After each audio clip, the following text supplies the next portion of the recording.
Il devait faire la même chose. Parce que William Branham est notre Moïse. Toutes les promesses que Dieu a faites, il a dit par lui. Lorsqu'il est arrivé proche, Frère Branham dit comme Moïse, passons aussi. Passons au milieu de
Seigneur Dieu bien-aimé Père Céleste, toi le révélateur de la parole vive,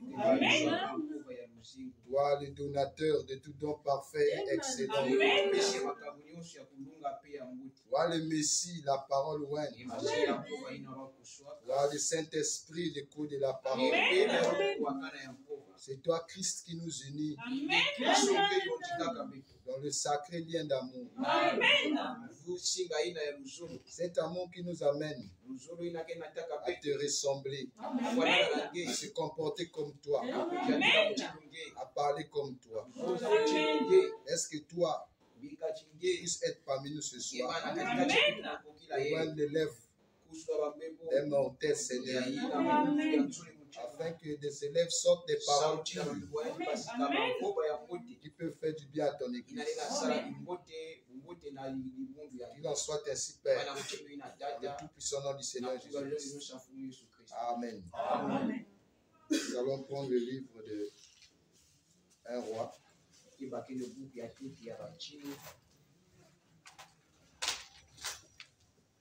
1 roi 10.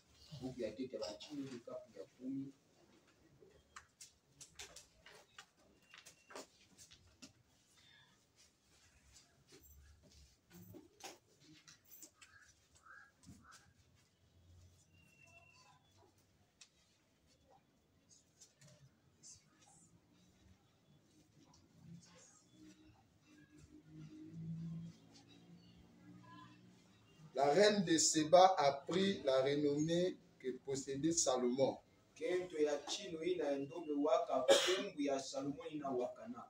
À la gloire de l'Éternel. Et elle vint pour l'éprouver par des énigmes.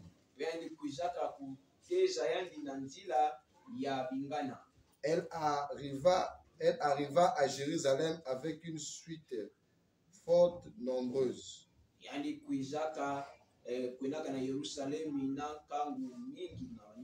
Et avec des chameaux portant des aromates de l'or en très grande quantité.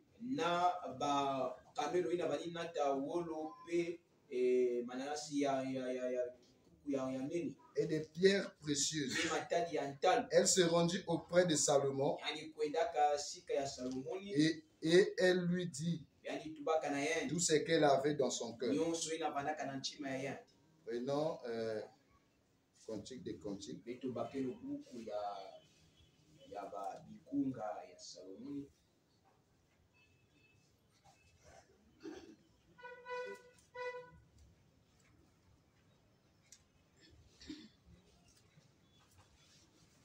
Chapitre 1, le verset 5.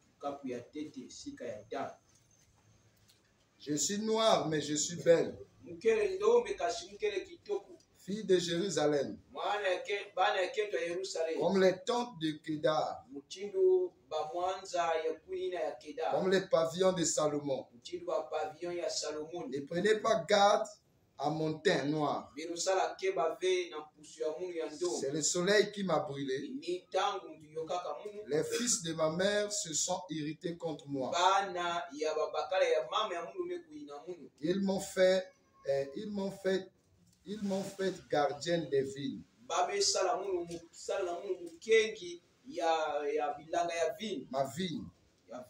Ma vigne à moi, je ne l'ai pas gardée. Dis-moi, oh toi que mon cœur aime.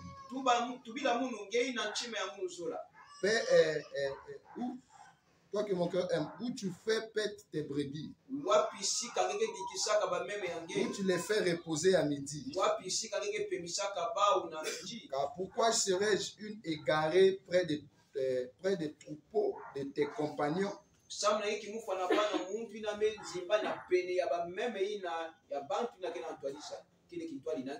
Si tu ne le sais pas, pour la plus belle des femmes, sors sur les traces des brebis et fais paître tes chevaux près des demeures des bergers. Prenons Luc 11.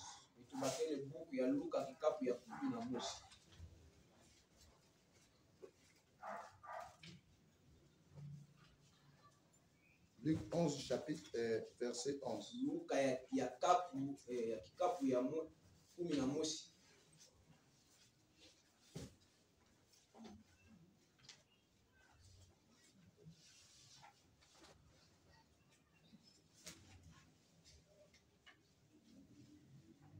La reine du midi se lèvera au jour du jugement avec les hommes de cette génération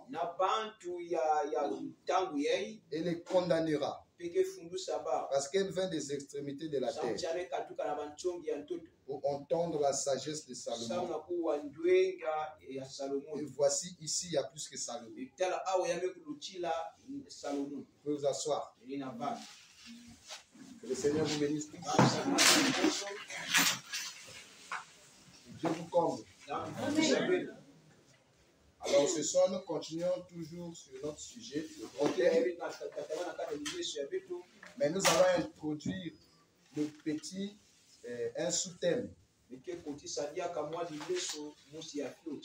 Nous allons intituler ça « Les trésors cachés de la beauté de la reine du midi ». Les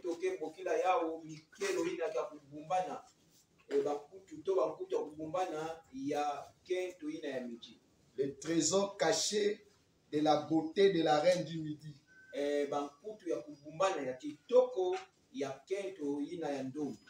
Vous allez voir que Jésus a parlé de tous les peuples de la terre. Jésus a parlé des Samaritains. Jésus a parlé des Cananéens. Mais quand il s'agit de cette femme,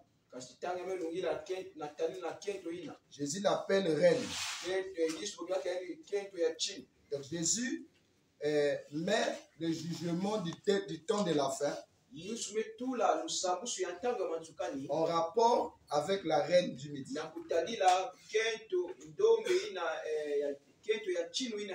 Donc on ne peut pas parler du jugement sans la reine du midi.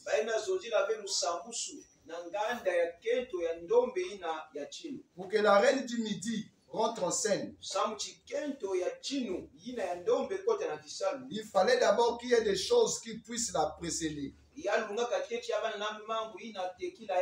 Donc les gens devaient repousser le message de Jésus. En repoussant le message de Jésus, c'est pour cela que Jésus compare maintenant la génération qui a repoussé son message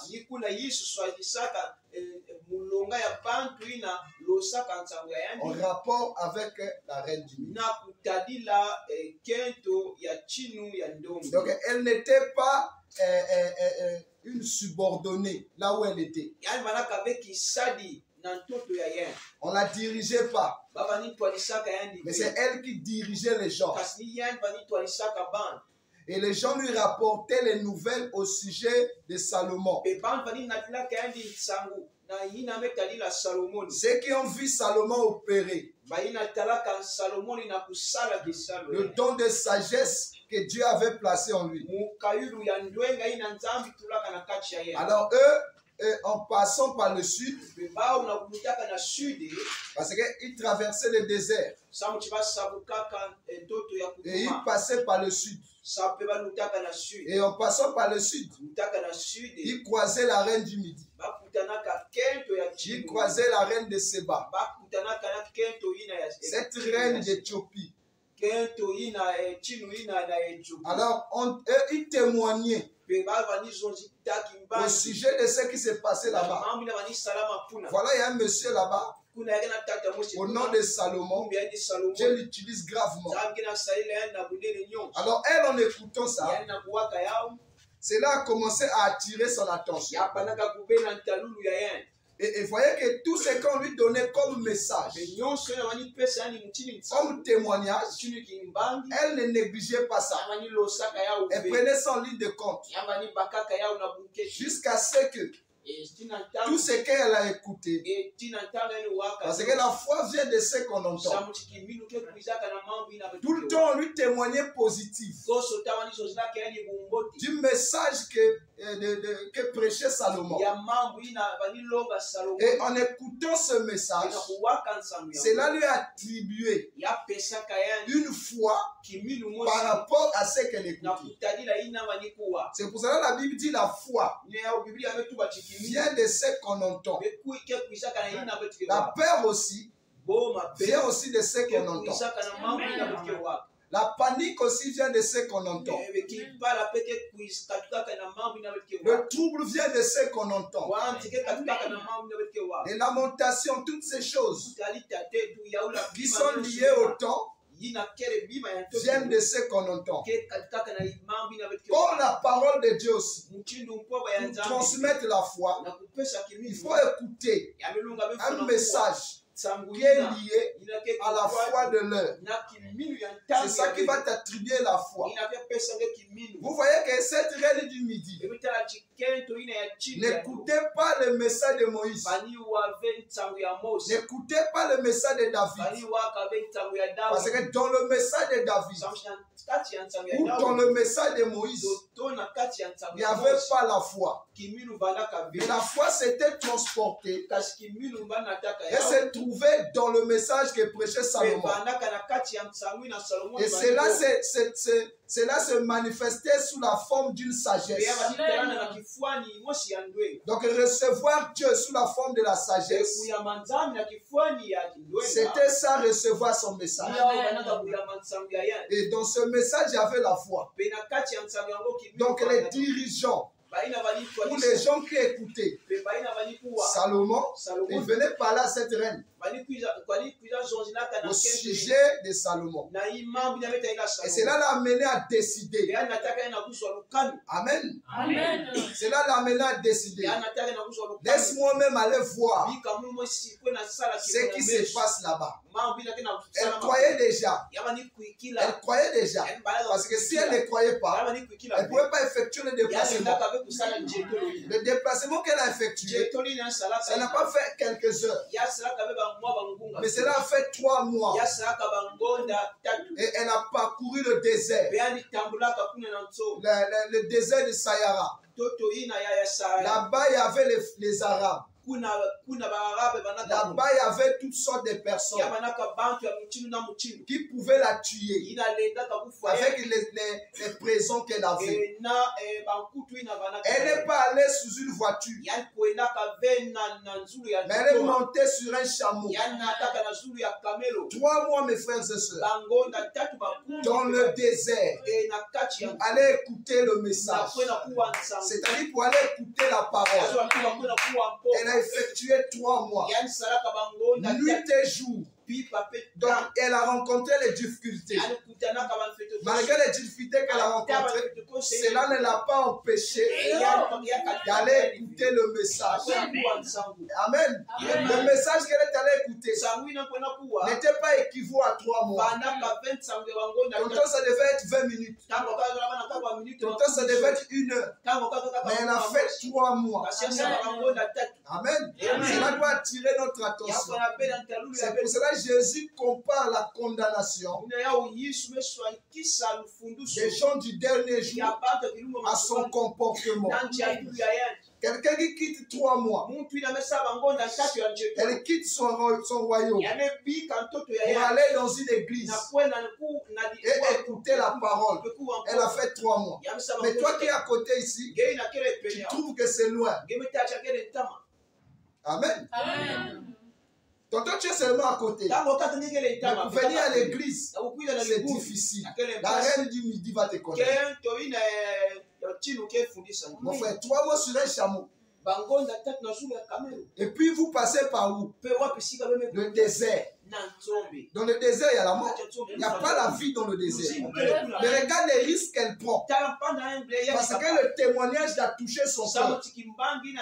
Et elle n'a pas pu se contenir. Parce que quand vous êtes touché par la parole, vous ne pouvez plus vous contenir. Cela vous donne une autre volonté, indépendamment de vous-même. Cela vous donne un autre comportement, indépendamment de vous-même. C'est pour cela le jour de la Pentecôte, lorsque Pierre a prêché, les gens qui ont tué Jésus, les 3000 là, dans les 3000, il y avait des gens qui ont tué Jésus. Il y avait des gens qui ont participé au jugement de Jésus. Mais ceux qui n'avaient pas participé au jugement de Jésus, ils étaient dans la chambre. Et la Bible dit qu'ils étaient 120. Maintenant, quand les 120 ont reçu le Saint-Esprit et qu'ils sont descendus, Pierre était en face de 3000 personnes. Parmi les 3000 personnes, ce sont eux qui avaient tué Jésus. Qu'est-ce qu'il fallait faire? Il fallait prêcher un message qui devait toucher leur cœur afin de changer leur conscience. C'est pour ça lorsque Pierre prêche, la Bible dit qu'ils ont eu le cœur vivement touché. Ils ont dit, homme frère, que ferons-nous? Ce sont eux qui ont posé la question à Pierre. Quelle solution peux-tu nous proposer pour sortir de cette malédiction? Pierre dit, répondez-vous et faites-vous baptiser au nom de Jésus-Christ. Vous allez recevoir le don du Saint-Esprit et la rémission de vos péchés. Donc Dieu ne peut pas pardonner quelqu'un sans la repentance. Mais pour que vous puissiez vous repentir, il faut que le message que vous écoutez condamne votre cœur. Parce que le message condamne ton cœur, tu vas te sentir lourd. Tu vas sentir un poids. Et c'est ce poids-là qui va t'intriguer à dire ce que tu as fait, à dire ce que tu connais. C'est la même chose avec la parole. Lorsque la parole est prêchée, cela met en vous un poids. Et ce poids-là, on appelle ça la foi. C'est cette foi-là qui t'amène à décider de prendre un engagement en rapport avec ce que tu es. C'est vous êtes avec moi. C'est ça, cette reine, rien que le témoignage l'a bousculée. Elle n'avait pas écouté Salomon en live, mais elle a écouté le témoignage. Puisque le témoignage était vital. Cela a secoué son intérieur. Lorsqu'elle a secoué son intérieur, la voilà prendre le chemin elle-même. Et la Bible dit qu'elle est allée avec des présents et des énigmes pour éprouver Salomon. Amen. Parce qu'il y a des choses dans la parole. Si on applique ça, beaucoup de gens vont bouler. C'est vrai. Amen. Amen. Elle n'est pas allée voir Salomon les mains vides. On ne va pas voir un serviteur de Dieu les mains vides. Vous savez ça? Amen. C'est la parole. Amen. Parce qu'elle va pour un problème. Et elle veut avoir la confirmation au sujet de ce qu'elle a écouté. Est-ce que c'est réellement vrai? Elle va avec des énigmes. Donc si Salomon réussissait à ouvrir ces énigmes, elle croyait à 100%. C'est comme Samson qui donne des énigmes à la foule. Et c'est la femme cette fois-ci qui demande à Samson de l'ouvrir l'énigme. Et Samson ouvre. Et la femme va dire, voilà. Mais cette fois-ci, c'est la reine du Midi qui amène à Salomon des énigmes. Donc ce n'est plus autour de Salomon de donner des énigmes, mais c'est à elle. Amen. Amen. Donc dans la première venue, c'est l'époux qui donne des énigmes. Mais dans la deuxième venue, c'est l'épouse qui donne à l'époux des énigmes. Parce que Salomon n'avait pas une reine. Salomon avait des concubines. Mais pour avoir la reine, il fallait ouvrir les énigmes. Elle est venue avec beaucoup d'énigmes. Après que Salomon ait ouvert ses énigmes, la Bible dit qu'elle a donné tout son cœur. Vous voyez comment on vient à Dieu? Parce que la parole, c'est elle qui ouvre les énigmes dans nos vies. Mais les énigmes sont ouvertes. Mais le cœur n'est pas donné. La reine du Midi va te condamner. Elle s'attendait simplement d'écouter. Et ça, parce qu'elle était déjà convaincue. Mais elle voulait voir ça en live. Comme Nathanaël. Amen. Amen. Viens et vois. Philippe lui dit viens et vois. Quand Nathanaël vient, Jésus dit oh. Avant que Philippe ne t'appelle, moi je t'avais vu sous l'arbre. Ils étaient à 60 km. Il fallait que Jésus opère la sagesse, qui est le discernement. C'est ça qui a amené Nathanaël à s'accrocher à Jésus. Il dit c'est ça le roi des Juifs. Donc le ministère de Salomon était basé à ouvrir des énigmes. Amen. Ok, les énigmes, c'est quoi? Mais c'est ouvrir les choses que cette reine de Séba vivait qu'elle ne connaissait pas. Donc le message de la reine de Séba était lié avec sa vie, mais que Salomon devait ouvrir. Donc Salomon a eu un nouveau langage à cause de cette femme. Amen.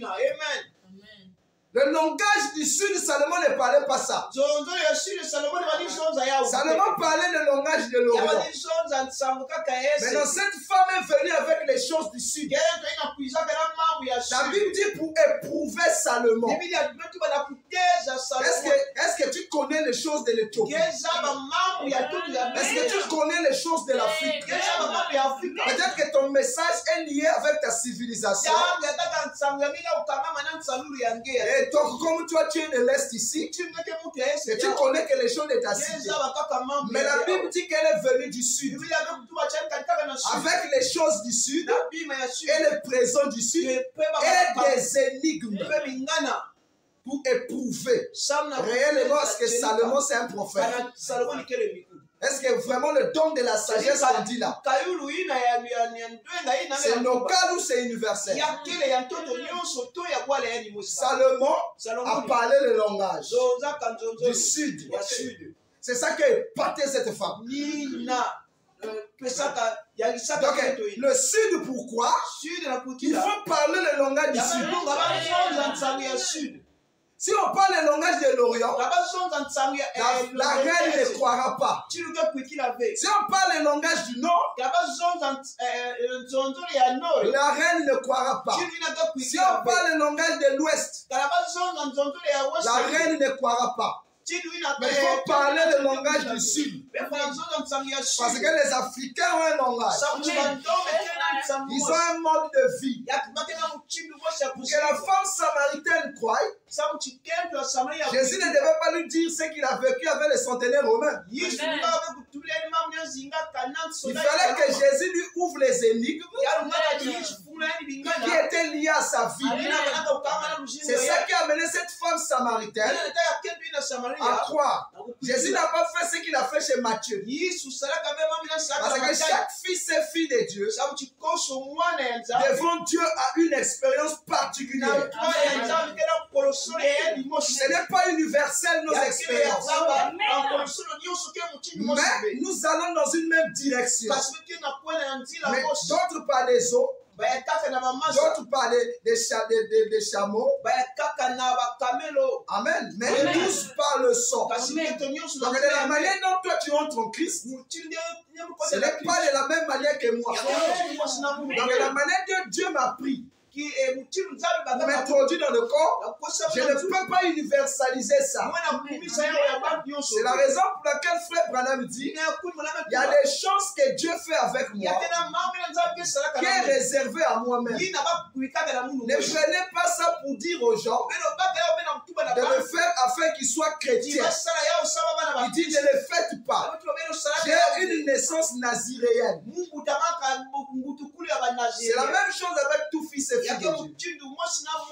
C'est pour cela, lorsque nous écoutons la parole, chacun de nous écoute la parole et comprend la parole par rapport aux énigmes de sa vie. Ce sont les énigmes de ta vie qui t'amènent à comprendre ce que moi j'ai dit. C'est pour cela la compréhension est diverse de diverses manières. Chacun comprend par rapport à ces énigmes. Parce que vous êtes venus ici avec des énigmes et vous attendez que Christ qui est Salomon réponde à vos problèmes, réponde à vos soucis.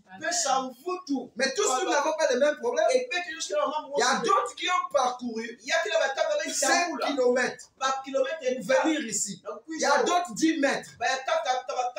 Et c'est vous êtes avec moi. Parce que vous voyez l'intérêt de la parole dans votre vie. Amen. Amen. Cette reine vient du Midi. On l'appelle la reine d'Éthiopie. Pourquoi Jésus choisit la reine de l'Éthiopie pour condamner? Et quand Jésus dit ça, Jésus dit ici, il y a plus que Salomon. Donc la sagesse que Salomon avait est peu par rapport à ce que moi j'ai. Quand Frère Branham vient, lui aussi il prêche.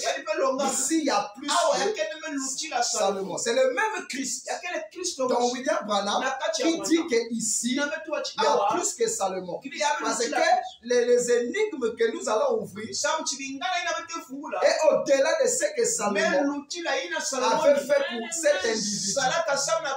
Mais ici, c'est plusieurs individus. Donc il faut avoir un discernement très élevé. Le discernement dont tu parles, ce n'est pas dire que tu as fait ceci, que tu as fait cela. Non, ça c'est peu. Mais le discernement ici, c'est interpréter les événements de la vie de tous les jours en rapport avec la révélation de la parole. Amen. Amen. Donc cette graine quitte. La Bible dit qu'elle était noire. Quand elle a traversé le désert, avec, Frère Branham dit le désert de la Sahara. Sans feu, vous mettez votre repas là-bas. Ça va cuire. Mais elle a traversé ça. Vous pouvez vous imaginer comment sa peau était détectée. Donc, le repas, vous mettez là-bas, ça va cuire. Bon, maintenant, le soleil, là, l'a frappé 3 mois. avant qu'elle ne rencontre Salomon. Donc elle était exposée au soleil pendant 3 mois. Donc si elle était brune, imaginez-vous son teint était devenu comment. Donc pendant 3 mois, elle ne s'est pas lavée. Amen. Mon frère, nous on blague avec Dieu. Dieu, on blague avec lui. La chose que Dieu a mis devant toi aura de l'importance pour toi. Si toi, tu as de l'importance pour elle. Comment une reine peut abandonner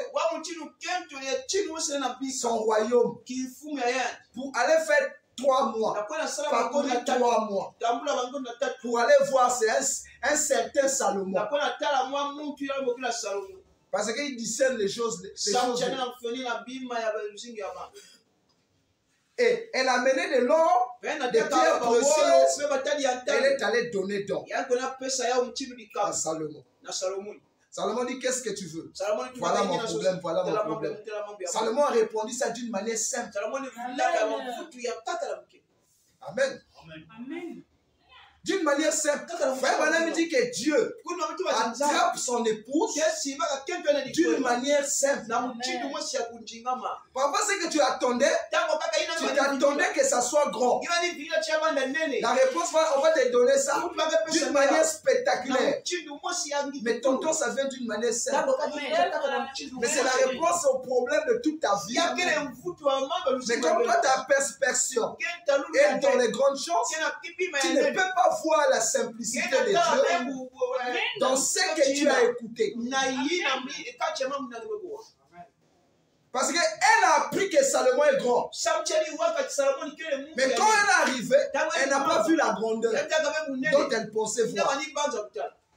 Amen. Ça devait déjà la décourager. C'est ça la nostalgie. Vous apprenez que le monsieur ici il est grand. Donc quand vous le voyez, oh, ça c'est un grand homme. Mais quand vous allez chez lui, c'est 2 personnes différentes. À la maison il est ordinaire. Mais au boulot il est influent.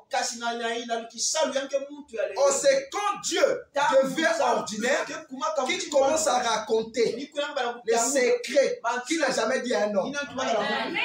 Parce que quand il devient ordinaire, il devient taquin. Il fait des humours.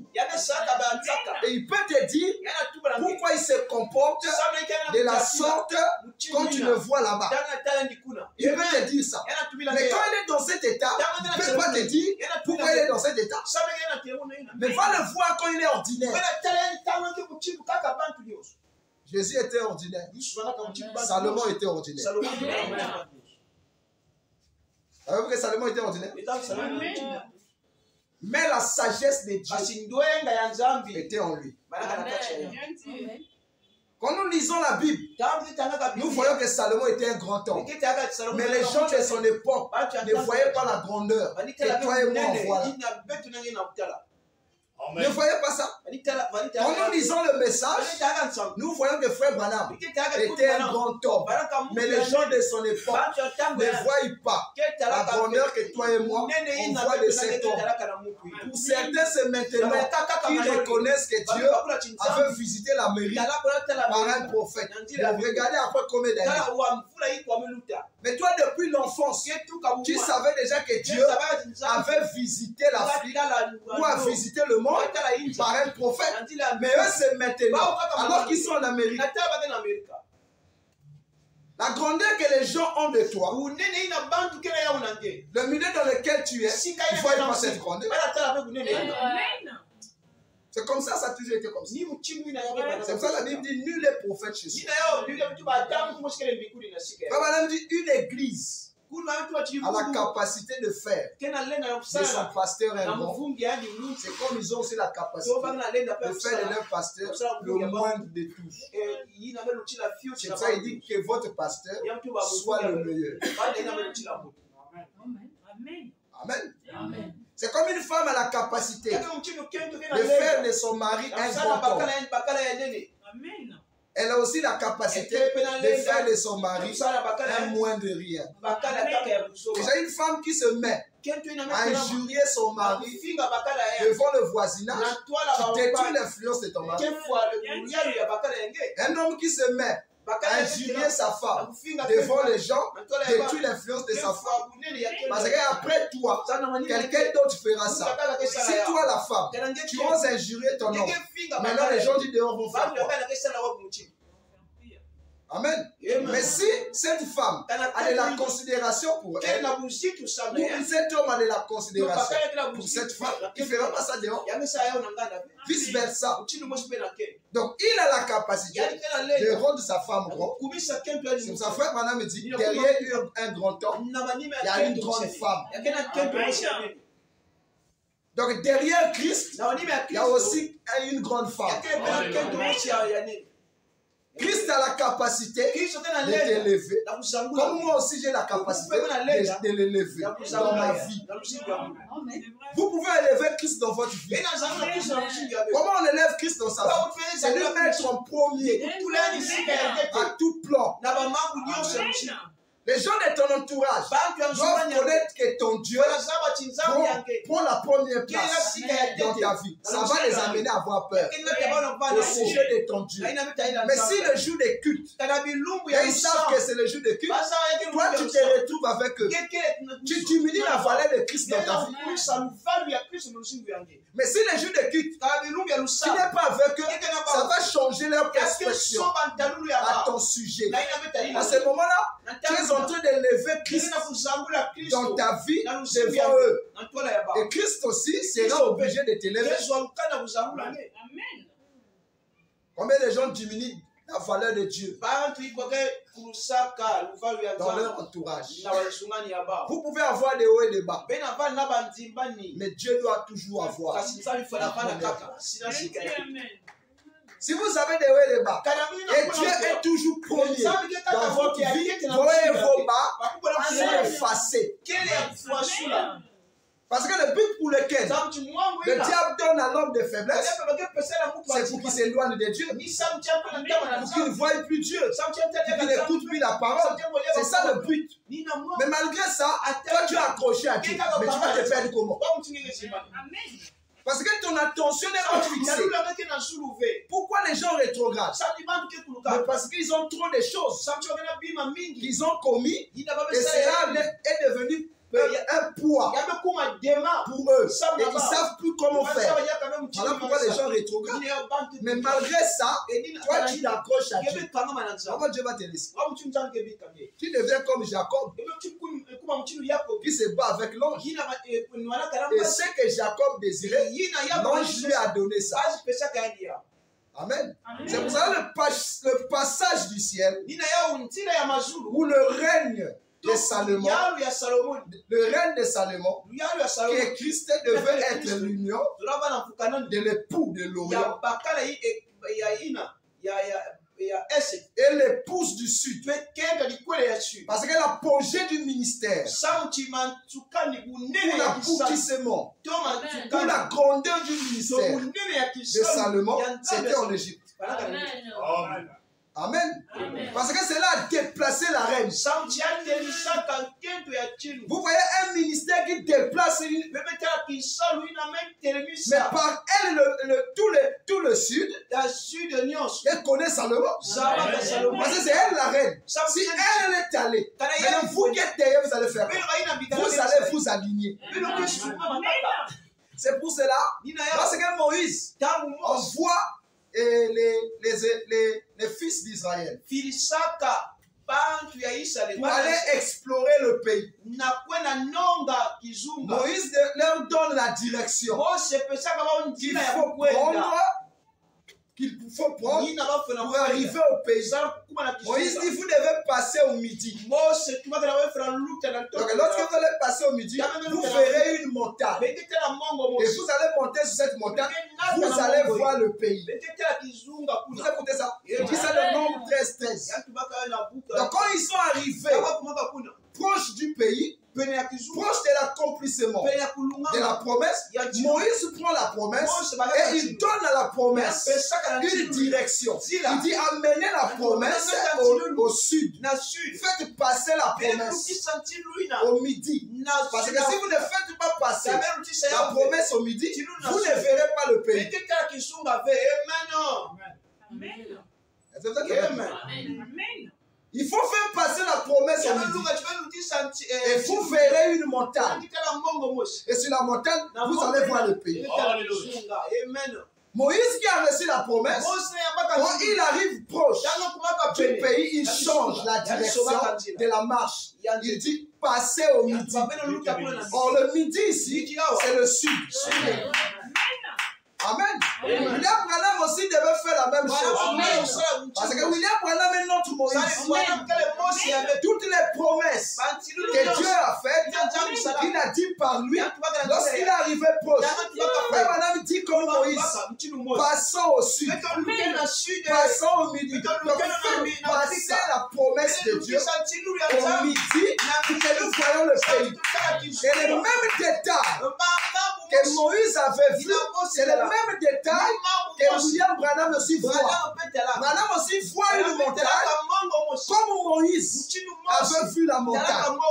Amen. La montagne dont William Branham voit, c'est la montagne qui se trouve au sud. C'est la montagne de Sion. Donc la promesse doit passer par là pour que nous puissions voir le pays promis. Chez eux, le pays promis, c'était un pays physique. Mais chez nous, le pays promis, c'est la parole faite chair. Donc si on ne passe pas par cette voie, on ne voit pas le pays. Amen. Amen. Parce que là-bas se trouve la reine. La reine du midi. Qui doit s'élever. Elle se lève pour condamner. Elle condamne qui? Elle ne condamne pas les siens. Elle ne condamne pas les siens. Mais elle condamne ceux qui n'ont pas reconnu la parole faite chair. Parce que Jésus a dit, Frère Madame dit qu'elle s'élèvera pour condamner ceux qui ont traité Jésus de prosélyte, de Belzéboul. Les mêmes esprits qui ont condamné Jésus. À l'époque, c'est tout aujourd'hui dans les êtres humains. Donc c'est la mission de la reine du midi. La reine du midi ne se lève pas pour attaquer les blancs. Non, elle se lève pour attaquer, condamner les mauvais esprits qui habitent les gens pour ne pas voir le message de leur jour. Parce qu'elle est la parfaite beauté qui n'a jamais existé dans le temps. Voyez, on dit, pourquoi tu es noir? Elle dit, je suis noir, mais je suis belle. Sur quoi elle comptait? Ceux qui te voient, ils ont une appréciation de toi. Mais toi-même, tu crois même pas à ce que les gens disent.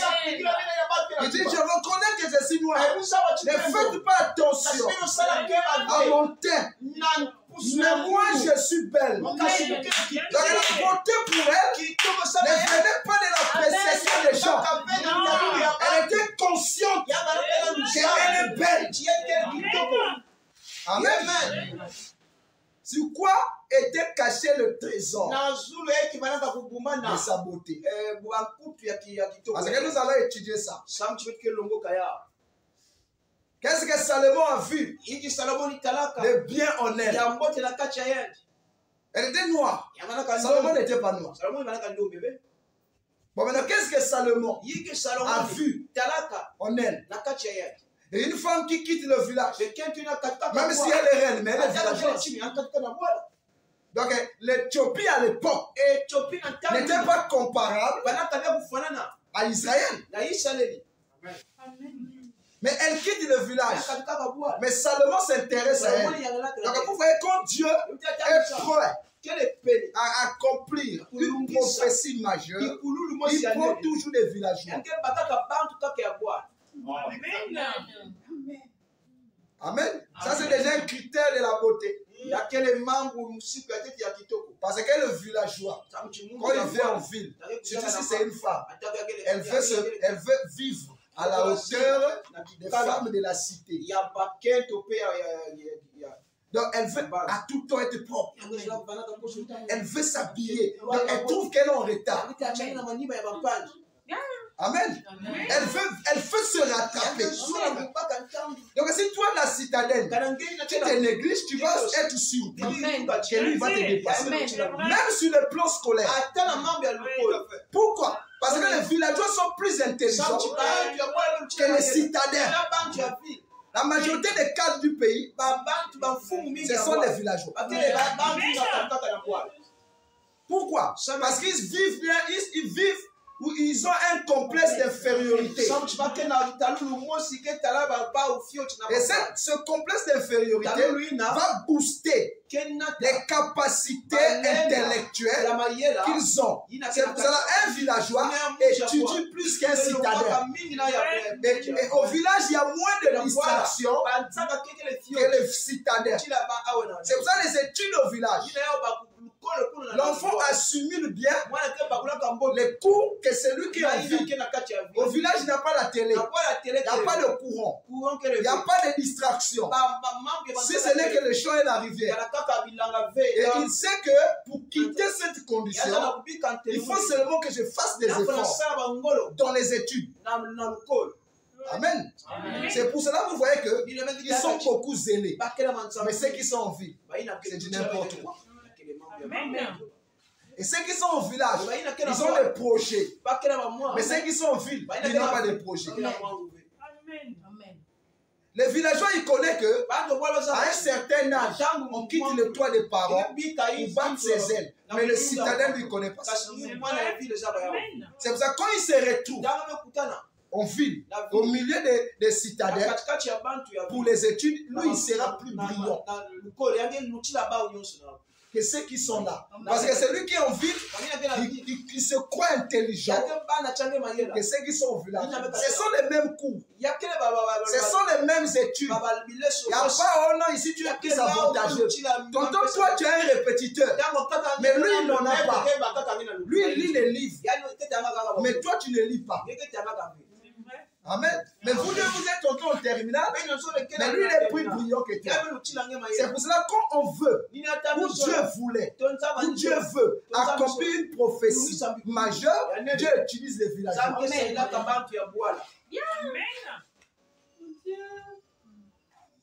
Amen. Amen. Lorsque le Messie était né, les citadins n'ont pas su que le Messie était né. L'étoile est allée apparaître aux paysans. Ils étaient au champ, dans la forêt. L'étoile les a apparus. Ils ont su qu'il y a quelque chose qui se passe dans le temps. Ils ont vu l'étoile. Ils disent non, poursuivons cette étoile. Ça, c'est une étoile messianique. Ça annonce l'arrivée d'un certain chef sur la terre. Et l'étoile les a guidés. Pendant 2 ans, ils étaient en train de suivre l'étoile. Donc, de la même manière, la reine de Séba a parcouru 3 mois. Les paysans aussi, ils ont fait 2 ans pour parcourir. Ils suivaient que l'étoile. Et aussi, ils ont emmené les présents. Comme la reine de Séba. Amen. Ils ont suivi l'étoile, mais juste dans la ville. Quand on est arrivé à la ville, c'était maintenant le lever du soleil. Donc l'étoile devait disparaître. Et il fallait maintenant chercher dans quelle maison se trouve ce chef. Amen. Parce que l'étoile nous a conduits jusqu'à la porte du 7e soir. Et lui, il a disparu. Il dit l'heure pour cela. Il n'a pas encore sonné, mais nous entrons dans le cycle. C'est peut-être avec moi. L'étoile là aussi quitté le village. L'étoile là-bas aussi avait apparu au village. Frère Madame était un villageois. Les gens de Kentucky, ce sont des villageois. Ce n'est pas des citadins. Donc comme Malachie 4 devait s'accomplir, Dieu n'est pas allé à Jeffersonville ou à New York pour chercher un enfant qui doit être né d'une manière légitime, propre dans un. Dieu est allé au village. Et la colonne de feu feu, pour la première fois, après l'exode, a apparu au village à Kentucky. Alléluia. Amen. C'est pour cela, lorsque nous entrons pour accomplir la prophétie majeure, Dieu voit le parcours. Comment cela s'est passé. Donc pour finaliser la parole, Dieu va chercher les Juifs. Et va chercher les villageois de l'Afrique. Amen. Vous voyez la beauté du villageois? Des trésors cachés de la beauté de la reine du Nati. Parce que le village est naturel. Même l'amour au village est naturel. L'amour n'est pas hybridé. Amen. S'il doit avoir 5 femmes, il va avoir 5 femmes. C'est naturel. Mais l'amour en ville, c'est hybridé. Mais l'amour au village, c'est naturel. Donc l'Afrique à l'époque, qui était l'Éden, c'était le village. On dit les jardins sont l'Éden. Donc l'amour a commencé au village. Adam et Ève, c'était les villageois. Parce que c'était les Africains. La civilisation n'a pas commencé là-bas. C'est après la chute que la civilisation a commencé et Dieu les a chassés. Amen. Le villageois, il est sincère. Amen.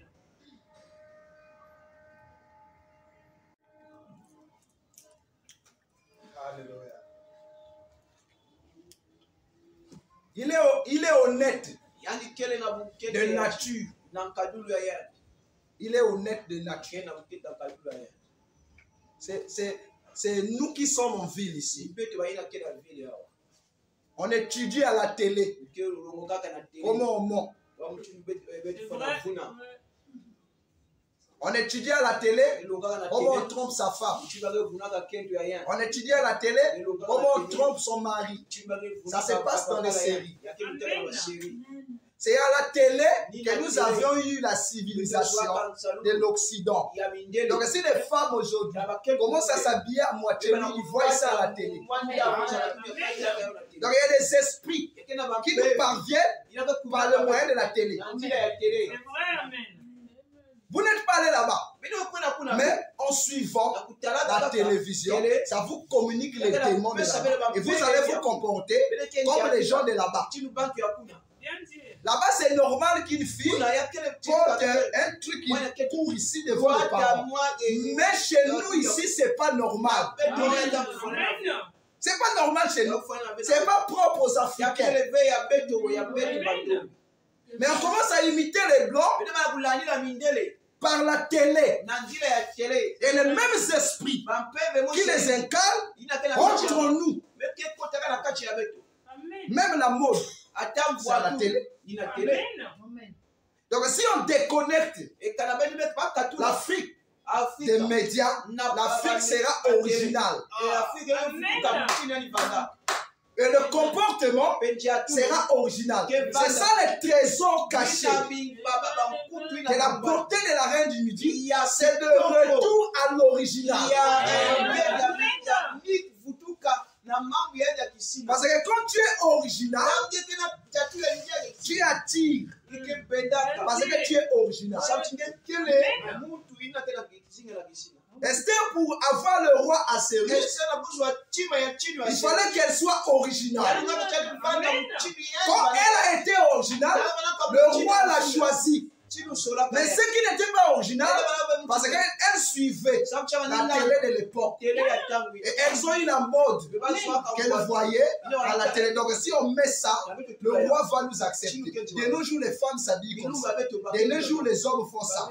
Donc ça, c'est démodé. Et les sœurs sont là-dedans.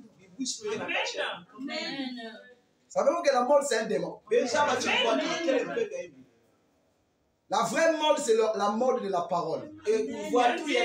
Nous quittons les choses du passé, la façon de voir du passé pour entrer dans la nouvelle. C'est ça que nous avons appelé la nouvelle tendance. Amen. Amen. Amen. Pourquoi? Mais tu vis. La reine de Séba ne voyait pas la télé. Ne regardez pas la télé. Vous pouvez faire de votre télévision un bon outil, comme vous pouvez faire de votre un outil désagréable. Surtout pour les enfants. Elles connaissent déjà tous les programmes de la télé, mais elles ne connaissent pas Jésus. Elles ne connaissent pas le message. C'est grave. Amen. Amen. En son temps ici, demandez-les. On a prêché sur quoi? Elle ne connaît pas.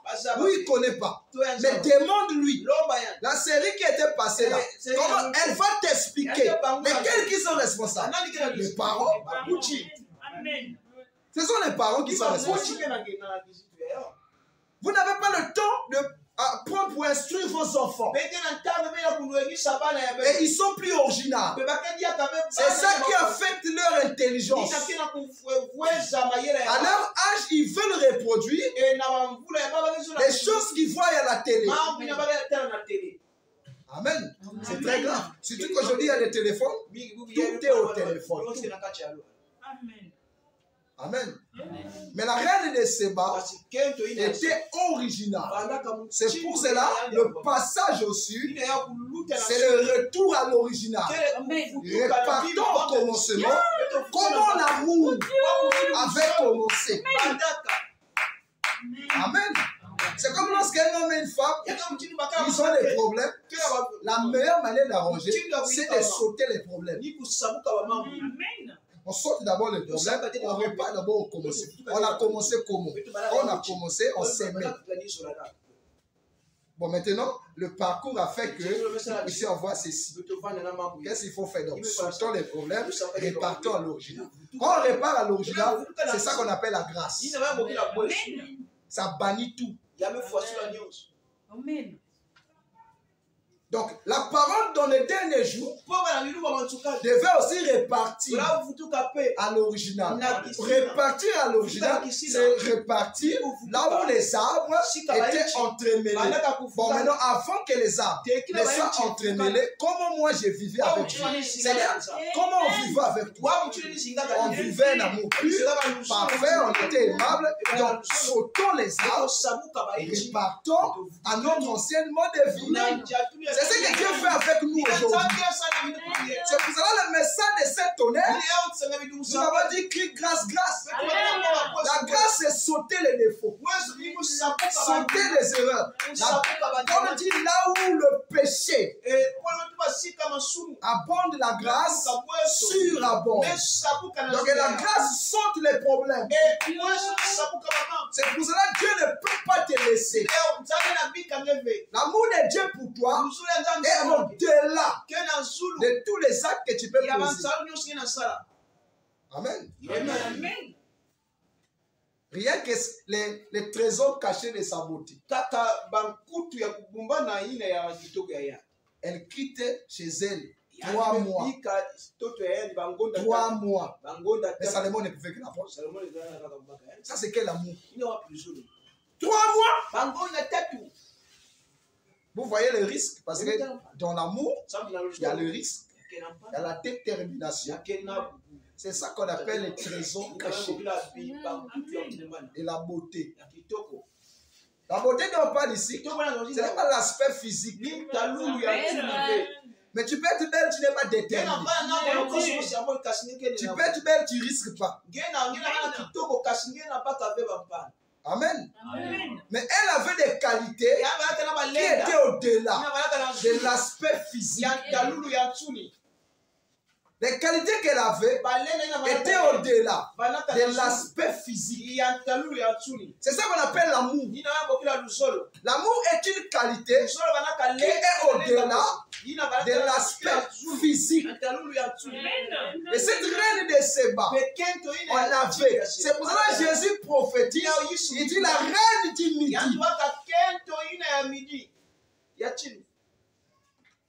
Ils ont fait voilà.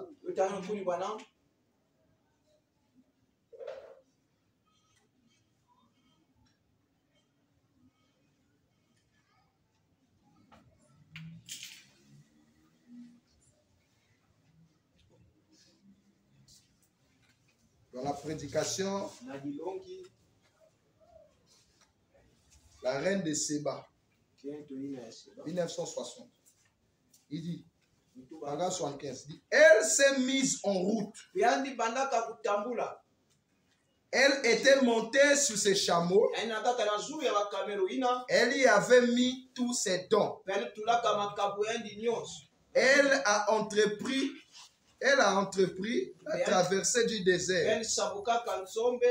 Peut-être qu'elle voyageait la nuit. Il faisait très chaud. Ces rayons directs de soleil, là dans le désert de la Sahara, cela ferait pratiquement cuire un repas directement sur vos os. Et elle a traversé là. Pourquoi? Pourquoi? Jour après jour, semaine après semaine, jour après jour, mois après mois, traversant le désert sur ces vieux chameaux, d'une oasis à l'autre, crevant de soif, sa langue pendue, ses lèvres séchées. Tous ces hommes marchaient le long. À tout moment, on pouvait être volé ou tué. Cela ne changeait rien en elle. Elle était en route pour voir si ce qu'elle était, si ce qu'elle avait entendu était, si cette chose était vraie ou fausse. Amen. Amen. Donc elle, frère madame dit, elle n'avait pas peur de la mort. Quand Dieu touche ton cœur, tu n'as plus peur de la mort. Tu n'as plus peur de la mort. Parce que la mort, c'est elle qui domine l'homme. Mais quand Christ touche ton cœur, tout ce qui est pour la vie, tu es partante. Mais elle était là en face des voleurs, des braqueurs. Elle est passée là. De nuit ou de jour, elle passe. Comme chez nous aujourd'hui, les bébés noirs. 20h, on est dans la maison. On sort pas. Mais elle prend le risque de démarrer son voyage pour 3 mois, tout en sachant qu'elle va rencontrer. Est-ce que tu es avec moi? Elle est le type de la vie. La vie qui est née en vous. Cette vie qui est Christ, elle doit aussi effectuer un voyage. Et son voyage est équivaut à l'Exode. Son voyage est équivaut à la marche de la reine de Séba jusqu'à atteindre ses objectifs. Donc la vie en toi commence à sortir. Elle n'a pas peur de ton sang. Elle n'a pas peur de ton comportement. Elle n'a pas peur de ta pensée. Mais elle sait à qui elle a cru. Parce que si elle a démarré le voyage, ce n'est pas d'elle-même. Mais il y a eu quelque chose qui l'a intrigué de démarrer le voyage. Vous ne pouvez pas démarrer le voyage de vous-même. Si vous démarrez le voyage de vous-même, vous allez vous arrêter un jour. Combien de gens se sont arrêtés parce qu'ils ont démarré le voyage d'eux-mêmes? Dans le voyage, il y a des difficultés. Il y a des problèmes. Il y a des pots de bananes. Il y a beaucoup de choses qui seront en face de vous. Mais à la base, il faut savoir qui vous a ordonné de démarrer le voyage. Si c'est vous-même, vous allez repartir. Quand ils sont arrivés au désert, ils ont dit à Moïse, on ne peut pas tourner en Égypte. Est-ce qu'il n'y avait pas de cimetière là-bas en Égypte? Amen. Pourquoi? C'était des ramassis. Le chemin que nous avons emprunté, difficile. Madame dit, Dieu ne nous a pas promis que ça serait un lit fleuri. Mais il nous a promis la grâce pour supporter. Supporter quoi? Mais tout ce que Dieu mettrait sur ton chemin.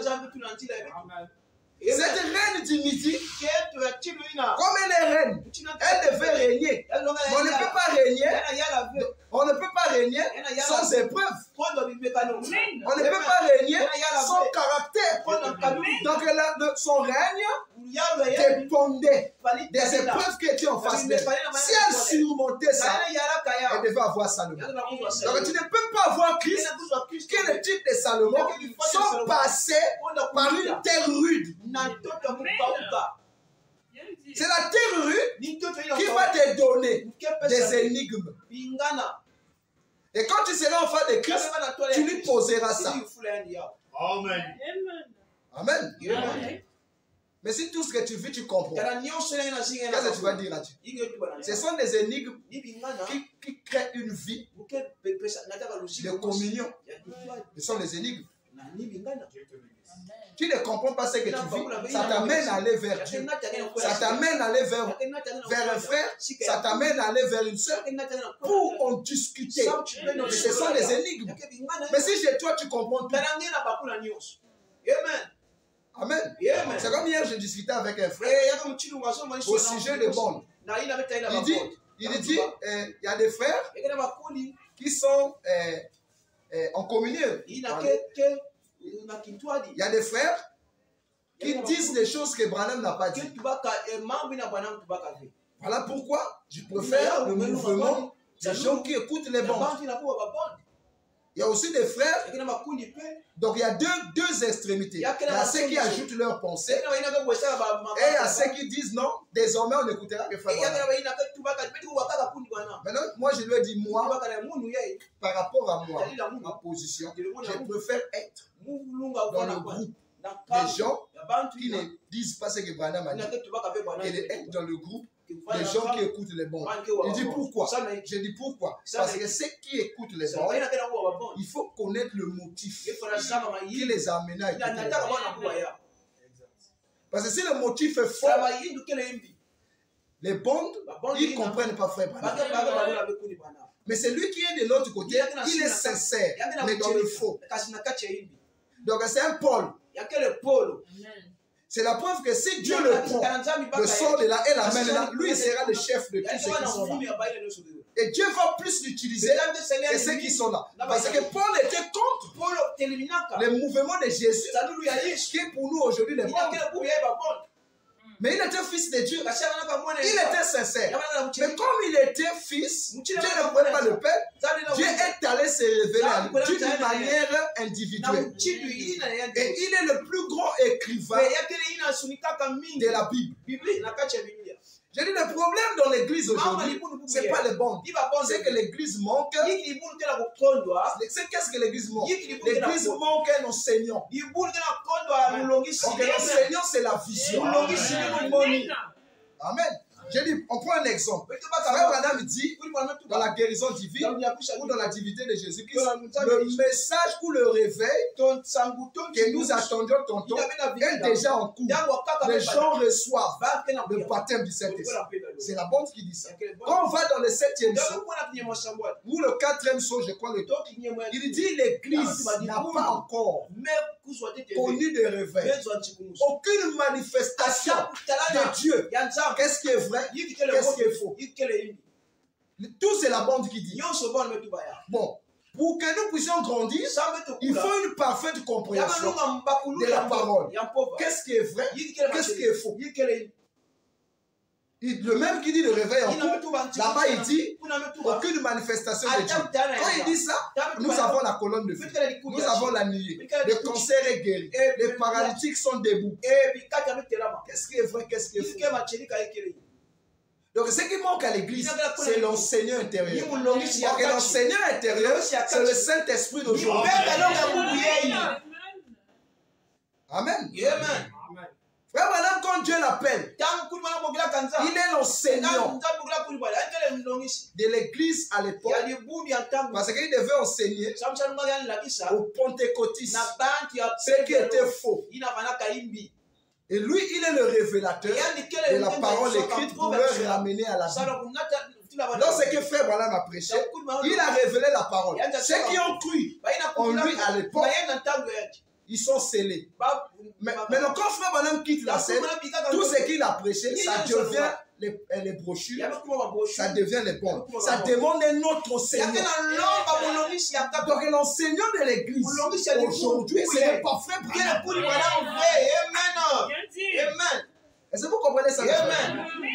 L'enseignant de l'église aujourd'hui, ce n'est pas Frère Branham.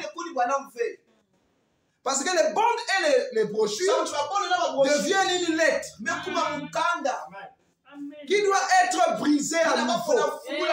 Maintenant, il faut le Saint-Esprit de l'heure dans une personne pour enseigner le message de Frère Branham. C'est pour cela qu'il dit dans Israël la même chose. Si vous lisez la parole telle qu'elle est, il dit c'est bien, mais vous en manquerez les significations. Parce que la parole est écrite contre les Bibles. Il dit encore dans les exposés, vous pouvez m'écouter à longueur des journées. Cela ne vous fera aucun bien si l'enseignant intérieur n'est pas en vous. Donc William Branham a révélé la parole et Dieu lui a dit au magazine parce qu'il doit avoir un autre enseignant. Et cet enseignant, c'est celui qui a fait la passation des services avec lui et qui lance un nouveau appel d'autres ministères. Et lui, il devient ces personnes pour réenseigner. Et c'est pour ça que fait quoi? C'est ça qu'on avait dit à Jean, prophétise à nouveau. Donc eux, ils doivent manger le livre. Le livre, ce n'est pas la Bible. Le livre, ce n'est pas le message. Mais le livre, c'est l'enseignant qui est le Saint-Esprit à cette vertu. Et eux, ils doivent manger. Et après, ils vont dire, prophétise à nouveau. Donc le problème de l'église, ce n'est pas l'écoute de les bons. C'est qu'il manque le Saint-Esprit d'aujourd'hui. Parce que le Saint-Esprit d'aujourd'hui, c'est la plénitude. C'est pour cela que le Saint-Esprit se place entre la base pyramide et la pierre des fêtes. Pour marquer la différence, que tout ce qu'ils ont prêché dans les âges est devenu moi. Le frère Branham dit ça dans les noms blasphématoires. C'est pour cela qu'on veut écouter les bons avec l'onction du passé. Disons frère Branham, dans la prédication, Christ est la révélation du mystère. Il dit quand quelqu'un essaie de repousser les promesses de Jésus ailleurs, il est séduit par Satan.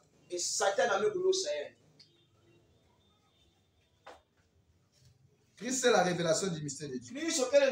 Paragraphe 121. Il dit, vous dites, eh bien, je suis luthérien, je suis presbytérien, baptiste. Cela ne signifie pas, il ne signifie pas, frère Branham. Frère Branham claque ses doigts. Pour Dieu, rien du tout. Pas un claquement de vos doigts. Qu'est-ce? C'est Christ étant révélé.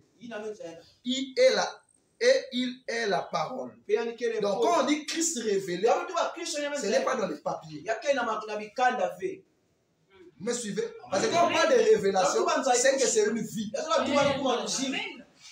Amen. Dieu pour être révélé, il fallait que le Père montre en lui. Donc le Père était la vie. Donc Pierre a parlé de la part de la vie. C'est pour ça que Jésus a dit, ce n'est pas la chair et le sang, mais c'est mon Père qui t'a donné ça et toi tu as parlé. Donc il dit, Christ vous a révélé. Et lorsque la parole est révélée, elle s'exprime. Voyez? C'est cela le dessein de Dieu pour Jésus-Christ. C'était de s'exprimer lui-même, de prendre ses propres lois et de vivre d'après ses lois et d'accomplir sa loi par la mort. Et Christ, Dieu, est mort dans la chair pour condamner le péché dans la chair, pour qu'il puisse ramener à lui-même une épouse glorieuse, rachetée, qui croira uniquement à la parole de Dieu et non la troquer contre les conceptions intellectuelles de l'homme. Comme Ève le fit, voyez-vous, c'est cela la pensée de Christ, c'est cela la pensée de Dieu, la nouvelle naissance révélée.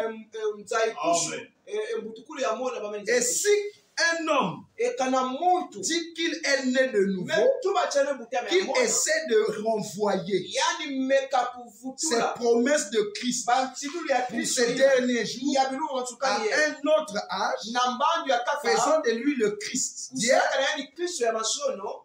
mais non pas d'aujourd'hui. Alors cet homme ou cette personne a été séduite par Satan. Vous écoutez ça? Si quelqu'un dit qu'il est né de nouveau et qu'il ramasse les promesses d'aujourd'hui à hier, au futur, il n'est pas né. Frère madame, il est séduit par Satan, même s'il est prédicateur. Amen. Amen. Il est séduit par Satan. Et si cet homme dit qu'il croit cela, mais que la chose ne se manifeste pas. Vous voyez? Donc on ne peut pas rester sur une vertu. Parce que tout ce que Frère Branham a prêché dans les bandes a seulement une vertu. Le baptême du Saint-Esprit. Lui-même il dit ça. L'amour fraternel comme vertu. C'est ça la vertu des bandes. C'est ça le ministère de l'enseignement. Parce que le baptême du Saint-Esprit, c'est la fondation. Maintenant, comment on va rester dans la fondation alors que nous devons aller à la maturation? C'est pour cela que je dis l'enseignant de l'église, c'est le Saint-Esprit dans d'autres tabernacles. Ceux qui sont en train de répéter, littéralement, ils font des promesses de Dieu, des promesses d'hier et du futur. Mais aujourd'hui, ils ne croient pas. Madame, ils sont séduits par Satan. Est-ce que vous écoutez ça, mes frères? Quand vous écoutez quelqu'un prêcher, si ce qu'il prêche, ce n'est pas le message d'aujourd'hui, il est séduit par Satan. Il peut être aussi Satan. Amen. Parce que s'il est fils de Dieu, quand la vérité lui sera présente, il va s'aligner. Mais s'il est de Satan, il va dire comment tu peux dire que nous sommes du diable. Comment tu peux dire que Père, c'est mais comment tu peux dire que nous sommes des démons? Le débat de Jésus et les pharisiens se répètent. Jésus dit, si vous avez pour père Abraham, vous devez me connaître. Comment vous me connaissez? Toi, tu es fils d'Abraham. Et nous, notre Père, c'est Dieu. Jésus dit, vous êtes esclaves. Même depuis Abraham, ton petit, toi, tu exagères. On est esclaves, tu nous as fait esclaves. Jésus dit, vous êtes esclaves du péché. Mais nous, on n'a jamais péché. Débat. Jésus dit, vous faites les œuvres de votre Père le diable. Il dit, pourquoi vous ne comprenez pas mon langage? Parce que vous ne pouvez pas écouter ma parole. Ils écoutaient Jésus, mais il n'y avait rien en eux pour recevoir ça. Pas de récepteurs. Les gens écoutent Frère voilà, mais ils n'ont pas de récepteurs. On est pour connaître qu'est-ce qu'il faut aujourd'hui par rapport au message. Mais ils sont dans les bandes, mais ils n'ont pas de récepteurs. Le même Frère Branham dit, vous pouvez m'écouter à longueur de journée. Ça ne fera aucun bien. Vous pouvez écouter les bandes et aller en enfer. Le jour que j'ai dit, c'est un frère a dit, frère, toi tu manques de révérence. Tu dis que dans le compte de l'évangile, il y a quel problème de révérence? Judas a écouté Jésus tout le temps. Jusqu'à la dernière minute, Judas a écouté Jésus. Ça fait quoi? Vous pouvez m'écouter, ou écouter, même Dieu s'il vient ici, il prêche comment? Ça ne change rien en vous. Si vous n'avez pas été connu dès avant la fondation, madame dit, vous ne pouvez pas devenir la parole de Dieu, la parole chrétienne, si vous n'étiez pas une pensée en Dieu. C'est pour cela qu'il faut que la reine s'élève. Son message, c'est la condamnation. Son message, c'est la grâce. Le Seigneur vous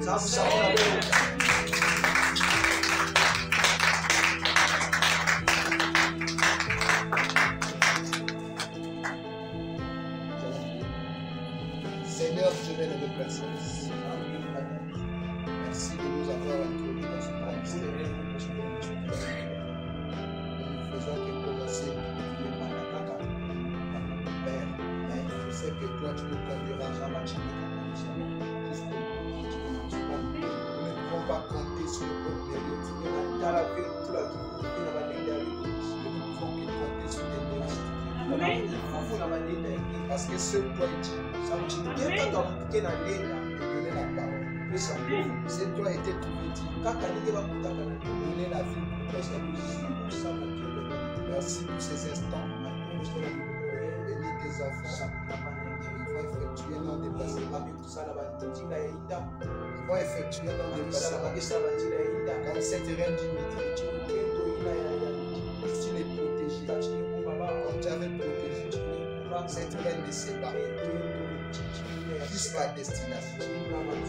C'est un message prophétique. Mais nous voulons que toi, la prophétie, puisse nous donner encore plus de compréhension et de sagesse afin d'aider tes enfants. Béni sois-tu au-dessus de Jésus. Amen.